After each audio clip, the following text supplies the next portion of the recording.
What is going on, HKD?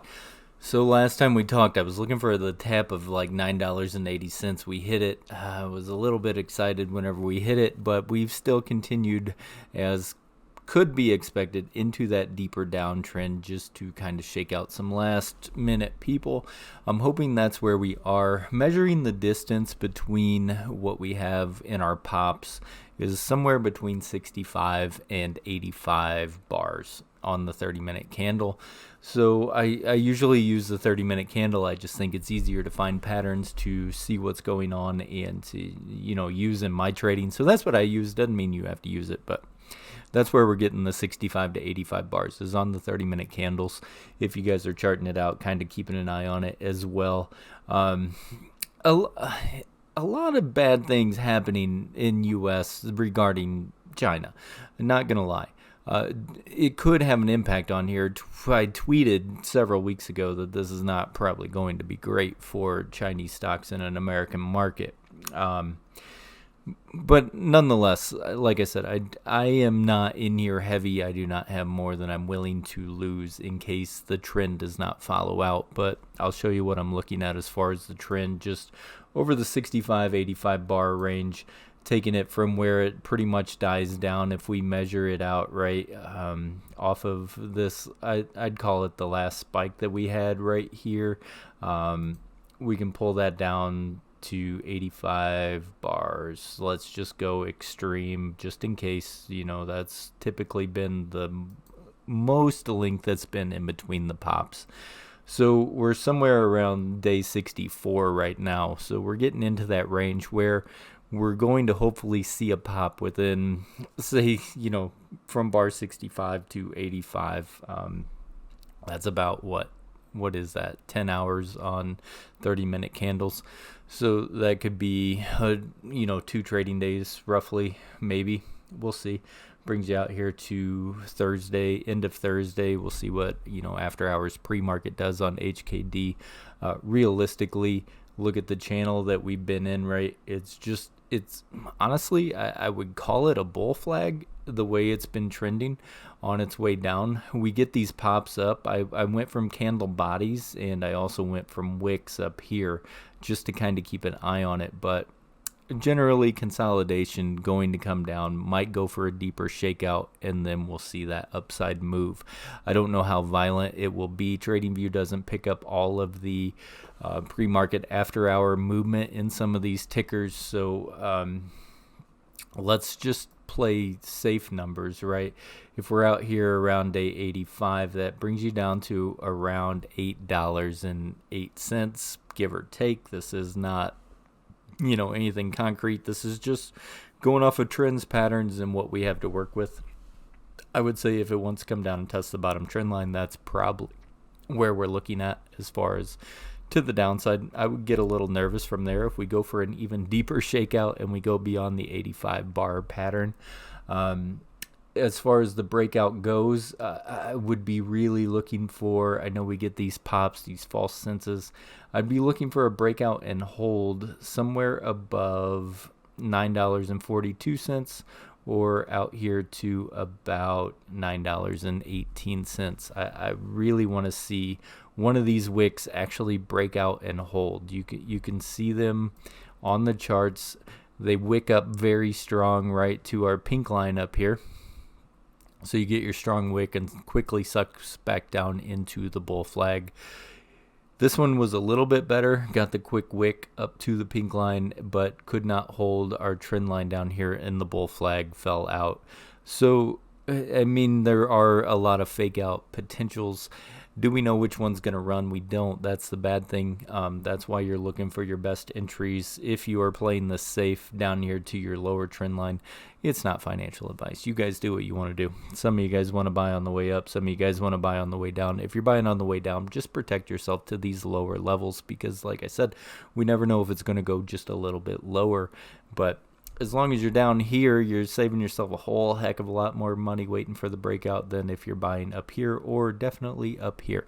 So that's where we are. The RSI line that we've been following is still trending, which is great. I mean, I do think there's some divergence going on here. You can see, let me zoom in just so you can see. You can see our RSI is rising, it's climbing, and our price is coming down. So there's a little bit of divergence that's going on here, which is a little bit of an inclination that behind the scenes a little bit of activity could be going on. The buying pressure could be stepping in just a little bit hotter each time and trying to make that push, that pop back up. Again, no guarantees, but let's see what happens come towards the end of Thursday. Let's see how this plays out. All we have is patterns to work with because, like I said, it runs out of the middle of nowhere whenever you're not expecting it to, and you think it's almost in the mud, dying off. Our RSIs on the 4 hour is down to 29, which is pretty low. On our daily is cooling off nicely to come back down and touch the trend line right here, which is okay. So maybe there might be a little bit of something to work with here over the next, say, 10 hours or whatever our candle pattern has for us to work with. Again, I wouldn't go betting the farm. I don't know that this will be the one that makes it blast and, make that true breakout, but and again, who knows? But I think as they whittle it down, our pops are becoming less and less, as I've mentioned in the past. Maybe at some point there will be a very strong push and people will get aggressive as they did back in the day. But that's not where my hope is right now. I would just like to see a pop, somewhere as strong or close to that last one that came in. Somewhere between 65 and $100. So maybe this one will be a little bit less if the pattern repeats and not be quite as strong, or maybe this will be the one where people are like, you know what, I need some of my money back, and we're going to do what we want to do. So let's keep an eye on it. Let's see how it's moving. Sitting kind of neutral as far as our they're kind of Fibonacci bands mixed in with our Bollinger Bands. So, I just kind of use the Fibonacci band with the Bollinger Band because I like Fibonacci better than Bollinger. I don't know why, I just do. But on our daily, it's slowly starting to creep in and pinch down on us. Got some heavy selling pressure that's trying to just keep it in that neutral area for right now. You can see, right, we get a little bit hot, come in down here to more of the neutral area. You get a little bit cool, comes back into the neutral area, pushes to the hot side, back to the neutral, down to the downside. So that's kind of also another reason why I'm thinking, we are neutral. We've been floating neutral for ever since the beginning of the week, and it might want to do that little push down to somewhere in the low $8 range.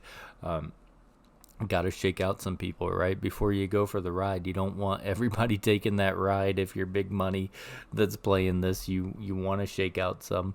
And I'm not saying that you shouldn't be shaking out, because at some point maybe it does not do what it has done in history.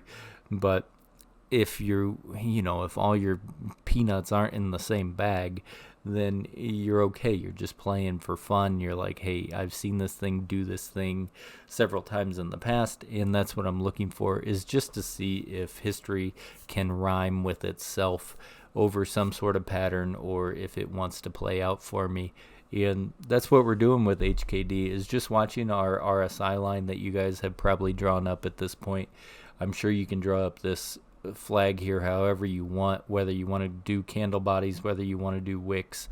I don't care. It's your own chart. It's your own, whatever you want to do. Draw up a couple of them maybe and see, how it's responding up here at the breakout, where we keep getting that false sense that it's going to actually make its break and run. And then you just watch all those gains come back down, and you lose out on that. So I would draw up a few just so that you're watching to see if you get that strong wick up to, $10.50 range. And then if it sells off real quick, or if it wants to continue with some strength there, and if something nice is going to happen for us. Keep an eye on how all of it's moving. I do think your RSI is important. Like I said, it's not that it's hot. It's that whenever RSI gets to the point where everybody has almost given up and they backed away from the play, that's whenever HKD seems to make its move.